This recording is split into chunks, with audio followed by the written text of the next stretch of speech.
বাচ্চাকে বাড়ি রেখে আমার কাজে যাওয়ার সেকেন্ডে অনেকেই বলছে চাকরিটা তো ছেড়ে দিতেই পারো, আগে বাচ্চা না আগে চাকরি। অবশ্যই সবার আগে সন্তান, কিন্তু চাকরি বাকরির কাজ বাজ থাকলেই হেলদি লাইফস্টাইল দিতে পারবো? আর এই প্রশ্নটা আমাদের সমাজে একজন মায়ের জন্যই থাকতে পারে, কিন্তু কখনোই কোনো বাবাকে এই প্রশ্নটা কেউই করে না। এগুলো বিতর্কমূলক কথা, সাধারণত আমি এই ধরনের টপিকে কোনোদিনই যাই না। এটা সম্পূর্ণ দৃষ্টিভঙ্গির উপরে ডিপেন্ড করে। আমি যদি মনে করি যে হ্যাঁ, একটা মাও সবকিছু সংসার সামলে চাকরি করতে পারে, তো সে অবশ্যই পারে, তাকে কোনোদিনই বলবো না যে তুমি কাজ ছেড়ে দাও। আর আমার ক্ষেত্রে ভগবানের আশীর্বাদ, তার সঙ্গে তোমাদের সবার ভালোবাসা আশীর্বাদে একটা খুবই সুবিধা, সেটা হলো আমার সঙ্গে আমার পরিবার খুব ভালোভাবে পাশে আছে, আর ওদের জন্যই সম্ভব।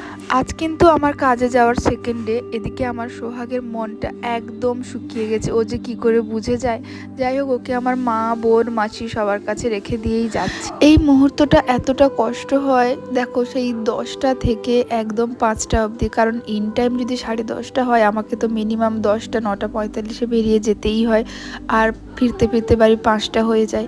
এতটা সময় কিন্তু এইটুকু দুধের বাচ্চাকে ছেড়ে থাকা মুখের কথা নয়। আমার বাচ্চার মুখটা দেখেছো কেমন শুকিয়ে, ও যেন বুঝতেই পেরেছে ওর মাকে আবার সারাদিন দেখতে পাবে না। কালকে কত কাঁদছিল, ওইগুলো যেন ওর মনে পড়ে গেছে। ওর মুখটা দেখো, মুখটা দেখে আমি এখনই ভয়েস ওভার দিচ্ছি, চোখে জল চলে আসছে। সত্যি, যারা ওয়ার্কিং ওমেন ওদের বাচ্চাদের কত কিছু কষ্ট করতে হয়। আর আজকে যাওয়ার সময় চোখ দিয়ে এত জল গড়িয়ে যাচ্ছিল, বারবার বেরোনোর সময় বাচ্চার মুখটার কথা মনে পড়ছিল। এদিকে আমি কাজে পৌঁছে গেছি। আর যেহেতু কাল সরস্বতী পুজো, তার জন্য আগের দিন আমাদের কিন্তু সব ম্যাডামরা মিলে আলপনা দিচ্ছিলাম। যেহেতু ছুটি হওয়ার আগে আগে অনেকটাই টাইম লাগবে, তো আমি আগে আলপনাগুলো সবগুলো এঁকে দিয়েছি, আর ম্যাডামরা বসে ওগুলো সব কালার করছিলেন। আমি এঁকে 4টার পরে পরে কিন্তু বেরিয়ে এসেছি, আর আমার বাকি ম্যাডামরা কিন্তু 5টা 5:30 অবধি ছিলেন। প্রতি বছর কিন্তু আমিও থাকি, কিন্তু এই বছর যেহেতু আমার এত ছোট বাচ্চা, আমি কিন্তু 4টার পরে আর থাকতে পারিনি, চলে এসেছি। এই যে দেখো, আমি কিন্তু আগে বসে বসে সব আলপনাগুলো এঁকে দিচ্ছি। ম্যাডামরা পরে রং করবেন, যতটা পারবেন আজকে করবেন, আর বাকিটা পরের দিন করবেন। তো ছোট ছোট আলপনাগুলো করছি। তো এরপরে বাড়ি বেরিয়ে এসেছি। খালি মনের ভেতরটা কেমন হচ্ছে, তোমাদের হয়তো বলে বোঝাতে পারবো না। মুখের ভেতরটা খালি কেমন হচ্ছে, কখন গিয়ে আমার বাচ্চাটাকে দেখবো। আমি না সারাদিন একবার ফোন করেছি, বেশি ফোন করিনি। ওর কান্নার আওয়াজটা শুনলেই আমি আর স্কুলে থাকতে পারবো না, এরকম একটা ব্যাপার। আর ফিরতে না ফিরতেই দেখো, এসে যখন দেখি কান্নাকাটি করছে।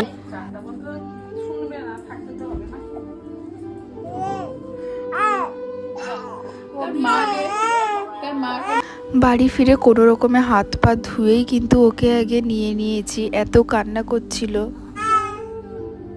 কেমন কেমন করে কাঁদছে, স্কুল থেকে আসতে অভিমানে, ও আমার অভিমানে কাঁদে না লে। আচ্ছা, আজ যাবো না বাবা, আজ ছেড়ে যাবো। আর একটা কথা বলি, আমি যেহেতু একজন ওয়ার্কিং ওমেন, তার সঙ্গে ব্লগিং করি, তো সেই জন্য একজন ওয়ার্কিং ওমেনের লাইফস্টাইল কেমন হয়, বাচ্চাকে ছেড়ে কাজে যাওয়া, সব কিছুই তোমাদের সঙ্গে শেয়ার করছি। এখানে ওরকম কোনো বিষয় নয় যে আমি একাই মা বাচ্চাকে ছেড়ে কাজে যাই। আমার মতো এরকম হাজার হাজার লাখ লাখ মা আছে। যেই মায়েরা বাইরে যান বা ঘরে থাকেন, আমার তরফ থেকে সব মায়েদের অনেক অনেক প্রণাম।